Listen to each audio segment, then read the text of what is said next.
오늘 이 아침 우리는 히스기야 시대에 생겨난 아름답고 행복했던 사건, 성전 회복 예배, 그 회복 예배를 통해서 생겨난 일들을 통해서 함께 은혜와 교훈을 얻고자 합니다. 히스기야는 그 이름 자체가 여호와는 나의 힘이다 라는 의미가 있습니다. 하나님께 사랑받았던 남쪽 유다의 13대 왕이었습니다. 그런데 그의 아버지는 좀 이상했습니다. 그의 아버지는 아하스였는데요, 아하스는 신앙을 버렸습니다. 홧김에 버렸는지 속이 상해서 버렸는지 일평생 아람 다메섹 군대의 침공을 받으면서 어느 날 그 나라를 갔어요. 열등감을 느꼈습니다. 이 나라는 우리가 우상이라고 말하는 신을 섬기는데도 경제적으로 대국이고 군사적으로 대국이고, 그런데 우리는 하나님을 믿는다고 하면서 왜 자꾸 이렇게 침공만 당하는 거야? 명령을 내렸습니다. 예루살렘 성전 폐쇄해버려라. 그리고 거기다가 우상이라고 했던 모든 신들을 다 갖다 놓아라. 이제는 하나님 안 믿겠다. 무서운 일이 생겼습니다. 아하스가 그렇게 명령을 내리니까 어떻게 합니까? 갑자기 예루살렘 성전이 다 파괴되고 무너지고 소위 아람의 모든 신상들이 예루살렘 전을 가득 채우게 되었습니다. 그것을 바라보았던 히스기야의 마음이 무너졌습니다. 아버지 왜 이러십니까? 세상에 권력, 부귀영화 다 바람같이 사라지는 것, 영원하신 구원자는 하나님 한 분이신데 아버지 무엇에 마음을 뺏겨서 이렇게 되셨습니까? 그러나 워낙 아버지의 마음이 집착이 강했습니다. 나 하나님 안 믿을 거다. 나도 저 아람 막강하게 나라를 만들어주는 그 신을 믿어야 되겠다. 그리고 죽었습니다. 25살에 히스기야가 왕이 되었습니다. 그리고 그의 서원을 기억했습니다. 하나님, 반드시 하나님의 영광을 회복해 내겠습니다. 천지만물을 지으시고 우리를 여기까지 인도하신 하나님의 은혜를 회복해 내겠습니다. 그가 결심했던 것은 신앙의 회복, 예배의 회복, 헌신의 회복이었습니다. 여러분 히스기야 잘 아시죠? 이사야가 그를 도왔습니다. 그가 중병이 걸렸을 때 하나님께서 그를 낫게 하시는데 놀라운 역사가 일어났습니다. 해시계가 10도 뒤로 거꾸로 갔습니다. 태양이 거꾸로 갔다는 뜻입니다. 시간이 거꾸로 갔다는 뜻입니다. 히스기야는 믿었습니다. 알았습니다. 경험했습니다. 하나님은 살아계신다는 것. 그래서 뜨거운 마음으로 개혁을 실시를 하게 됩니다. 사람의 힘이 무섭습니다. 아하스가 삐딱한 마음을 먹고 나 하나님 안 믿겠다라고 말하자 전 민족이 어두워졌습니다. 캄캄해졌습니다.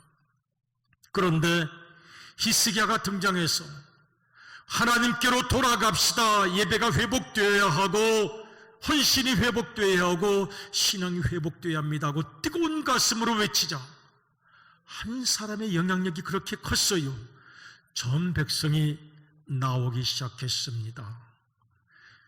마음속에 하나님을 끝까지 사랑했던 사람들이 나왔습니다. 기도했던 사람들, 생각이 깊었던 사람들, 그 신앙이 흔들릴 수 없었던 사람이 다시 나왔습니다. 그리고 하나님께 정성을 다한 예물을 가지고 나오죠. 성경을 보면 수소 70마리, 수양 100마리, 어린 양 200마리가 공식 예물이었습니다. 그런데 공식 예물 위에도 이들이 가져온 것이 소 600마리, 양 3000마리를 가져왔습니다. 가져와도 기뻤습니다. 과시하기 위한 것 아니었고 자랑하기 위한 것 아니었고 뽐내기 위한 것 아니었습니다. 나 알아주면 내고 나 알아주지 않으면 안 내는 그런 것 아니었습니다. 감사해서 고마워서 뜨거운 마음으로 드린 예물이었습니다. 그런데 오늘 본문을 자세히 보면 좀 뜻밖의 한 해프닝이 생겼습니다. 여러분 레위기서를 보면 이 제물은 누가 잡습니까?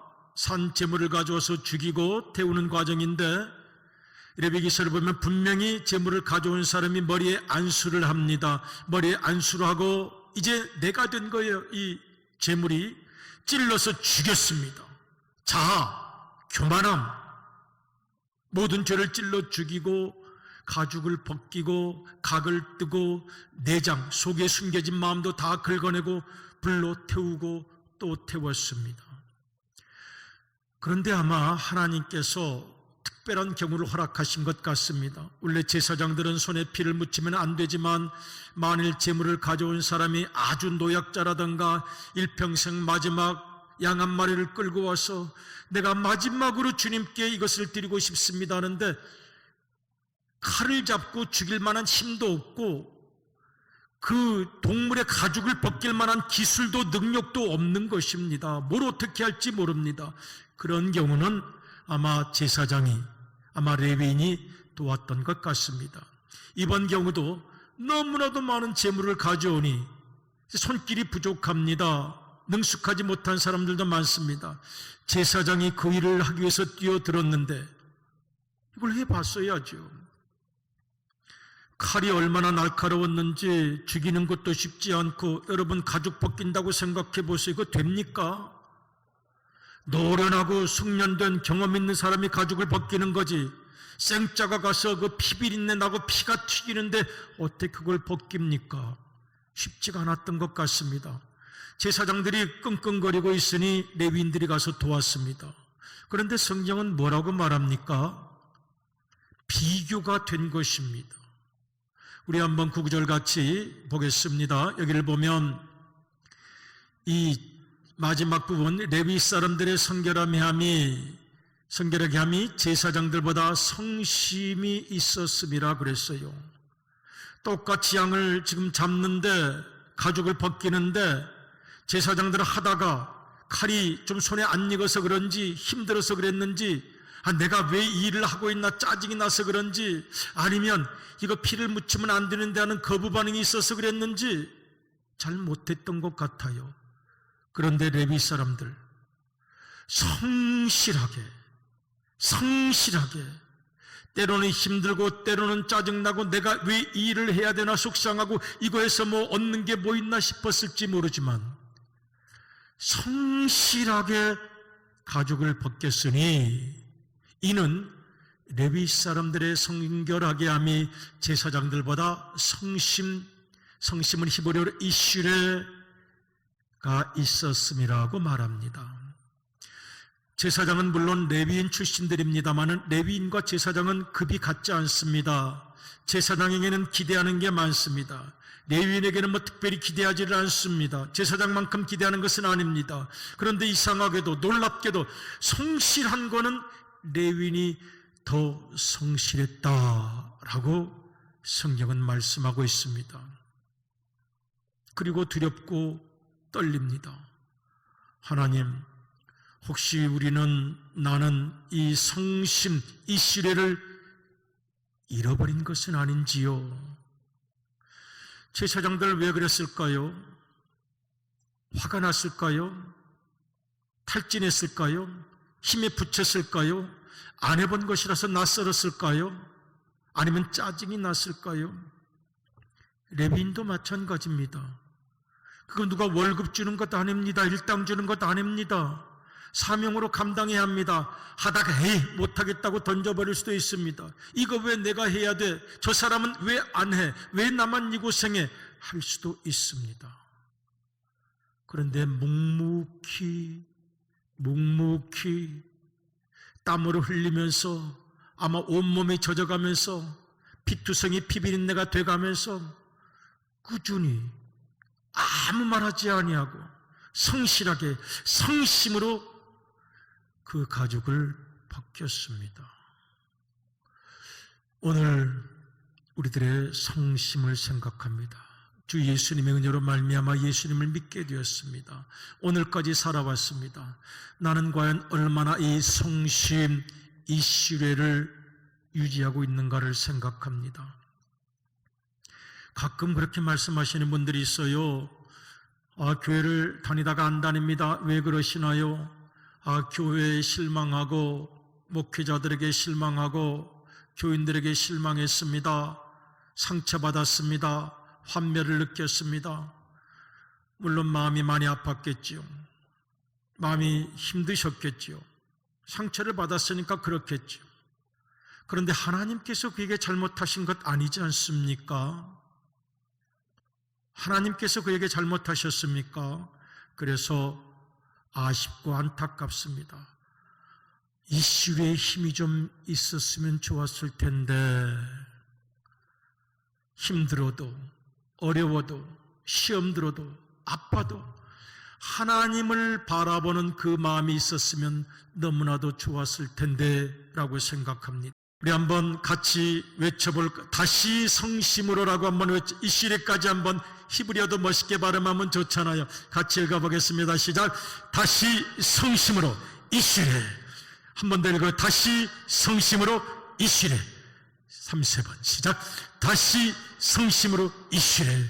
여러분, 마음이 낙담되실 때, 마음에 불만이 생길 때, 불평이 생길 때, 왜 나는, 왜 누구는이라는 마음이 생길 때 이시래 하고 외쳐보면 좋겠습니다. 성심을 잃지 않겠습니다. 성실한 마음을 끝까지 지키고 가겠습니다. 이스라엘 백성들이 번제가 타는 것을 보며 찬송하며 기도하며 나아갈 때 하나님께서 그렇게 말씀하실 것 같아요. 너의 성실이 축복이다. 이렇게 말씀하실 것 같습니다. 성실한 너의 생애를 축복한다. 너의 생애는 내 앞에 같이 있었다. 너의 생애는 너무나도 가치 있었다.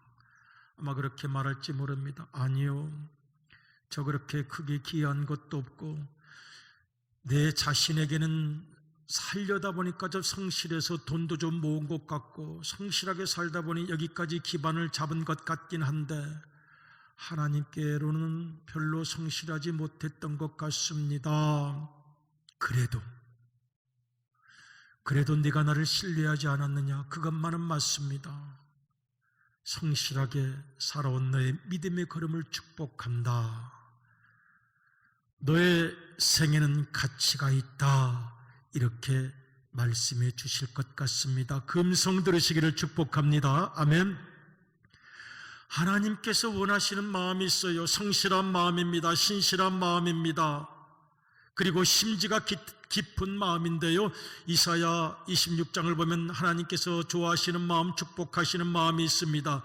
주께서 심지, 마음 씻자, 뜻짓자가 견고한 자를 평강하고 평강하도록 지키시리니 샬롬 샬롬으로 지키시리니라고 말씀합니다. 심지가 굳은 사람이 있습니다. 끈기, 시간과의 싸움에서 이긴 사람입니다. 다 똑같이 집을 짓느라고 땅을 파는데 모래 위에 집은 사람들은 끈기가 없는 사람.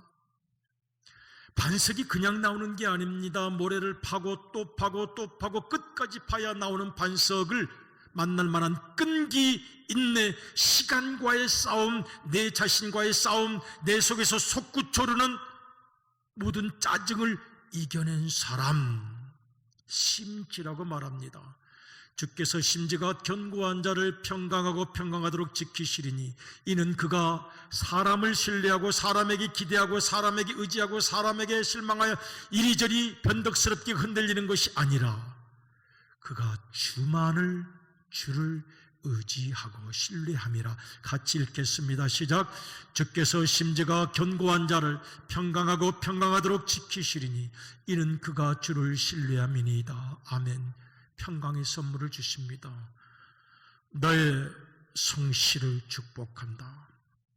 아무것도 안 했는데 아침에 일어나서 밥하고 빨래하고 전화하고 자동차에 시동을 걸어서 누구를 만나러 가고 남편들은 돈 벌러 가고 요즘은 여자분들도 돈 벌러 가고 직장에서 짜증내고 화내고 그리고 피곤할 땐 커피 한 잔 마시기도 하고 다시 돌아오고 고단한 일, 언짢은 일, 봄, 여름, 가을, 겨울 내 생애가 의미가 있는 것인가요?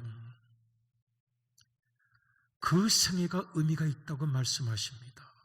내가 하나님을 위해서 살고 싶다는 작은 마음을 끝까지 붙잡고 있는 한 그 평범한 날에 평범한 걸음이 의미가 있다고 말씀하십니다.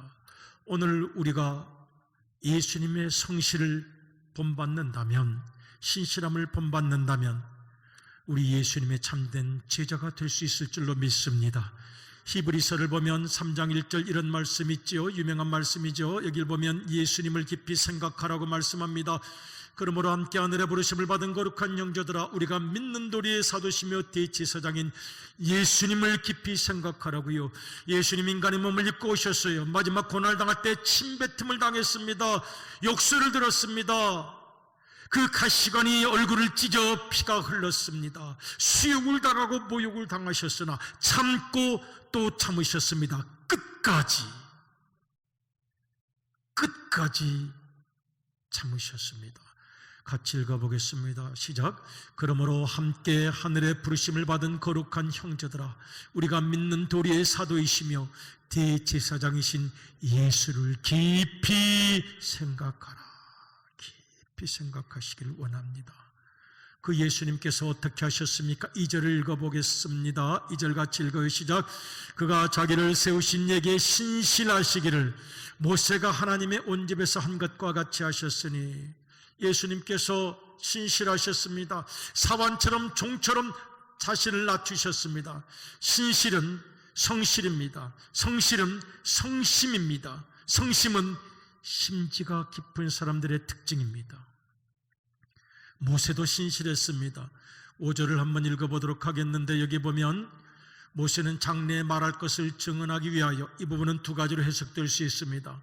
하나님의 말씀을 장래에 증언한다는 뜻도 있지만, 마지막 하나님을 만나는 때 너 어떻게 살았느냐고 물으실 때 대답할 것이 있기 위하여 성실했다, 작은 일에 성실했다, 이렇게 해석할 수 있습니다.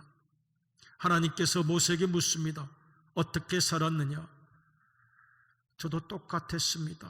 화내고 몸부림치고 짜증내고 분노하고 성내고 하나님께 원망하고 살았습니다. 그러나 마음만은 하나님의 뜻을 이루어야 할 텐데 하는 생각이 있었습니다. 저 그렇게 세상에 명예탐했던 사람이 아닙니다. 아마 모세는 맞아요. 그렇게 무슨 대단한 명예 이런 거 누리려고 했던 사람이 아닙니다. 다만 종으로서 살기 원했을 뿐입니다. 하루하루 성실하게. 같이 읽어볼까요? 시작.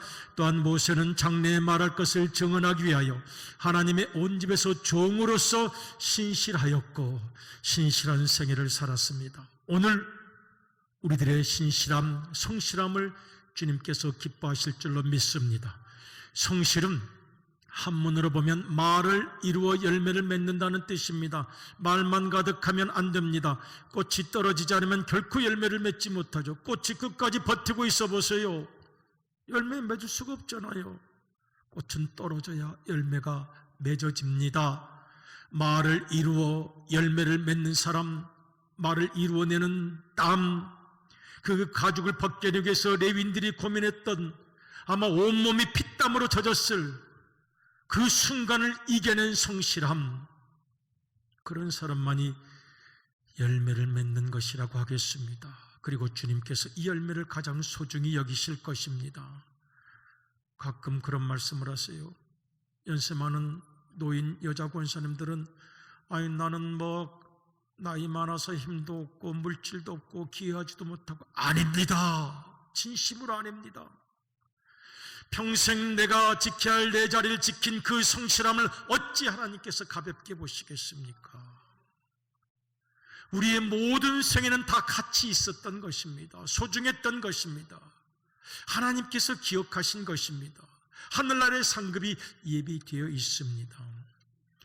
오늘 우리의 삶에 짜증이 있고 피곤함이 있을지 몰라요. 외로움이 있을지 몰라요.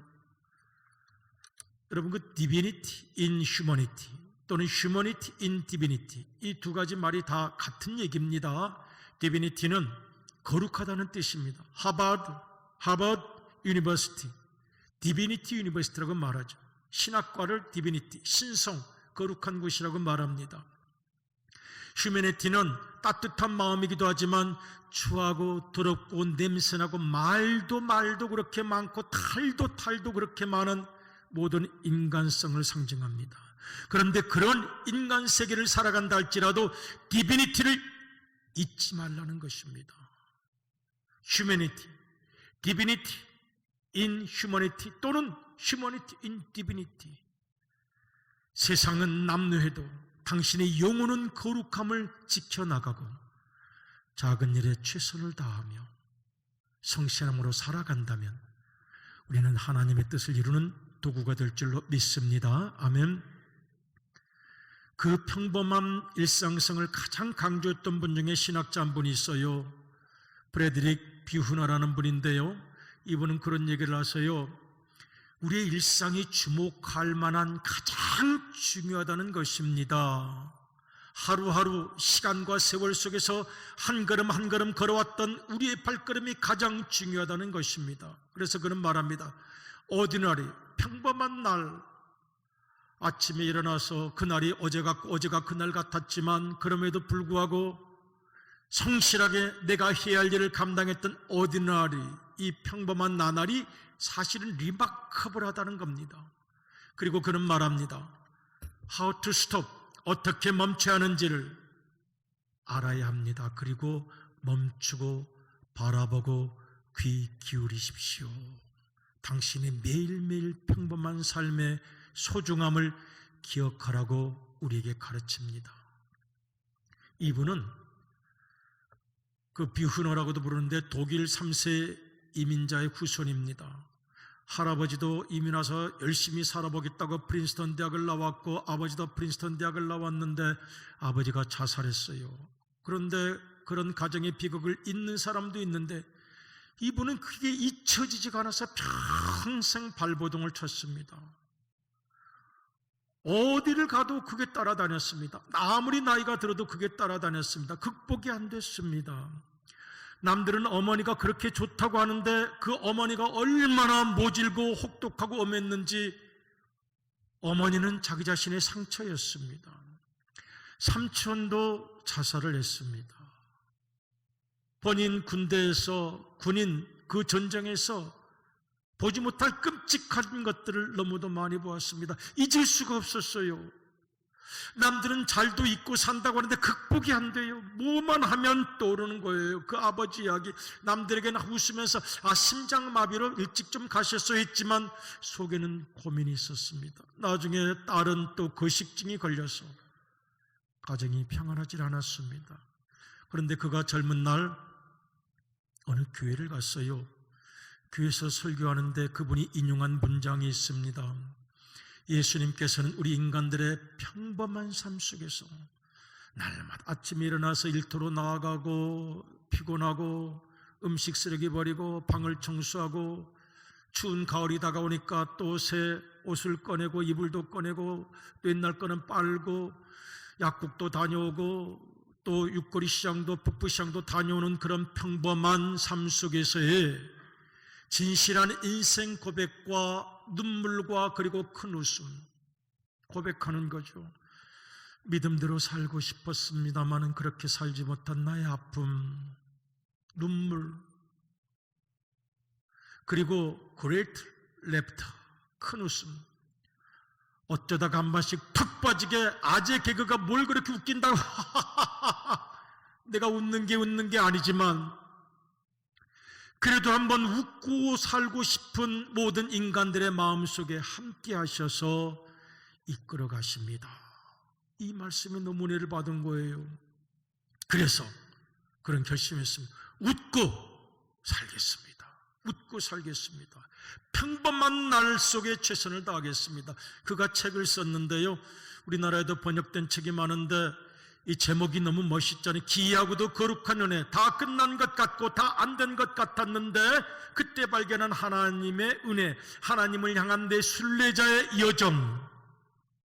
별거 다 만나죠. 인생 살아가는 동안 별거 다 만났어요. 별사람 다 만났어요. 통쾌한 희망사전 멋있잖아요.